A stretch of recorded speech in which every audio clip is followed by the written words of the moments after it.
આ રુદ્રાક્ષ કેવા હોય? ખળબચડા હોય. દેખો,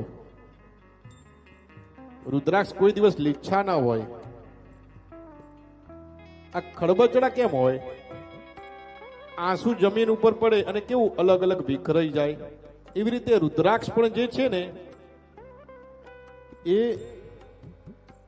ખળબચડા એના કારણે હોય કે મહાદેવના આંસુમાંથી ઉત્પન્ન થયા છે. અને સાયન્સ પણ એવું કહે કે બ્રહ્માંડમાંથી, કોસ્મોસમાંથી જે ઉર્જા આવે ને એ ઉર્જા આ રુદ્રાક્ષ જે હોય એ એની અંદર શોષી લે. આ મુખી કોને કહેવાય? તો જેટલી લાઈન હોય ને એ પ્રમાણે મુખી કહેવાય. એક લાઈન હોય,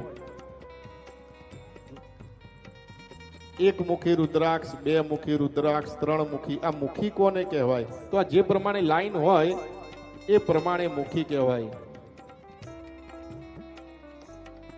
દેખો, આ એક લાઈન દેખાય છે એટલે એક લાઈન હોય તો એક મુખી, બે લાઈન હોય તો બે મુખી, ત્રણ લાઈન હોય તો ત્રણ મુખી. એ અલગ અલગ મુખીના અલગ અલગ તમને રિઝલ્ટ મળે.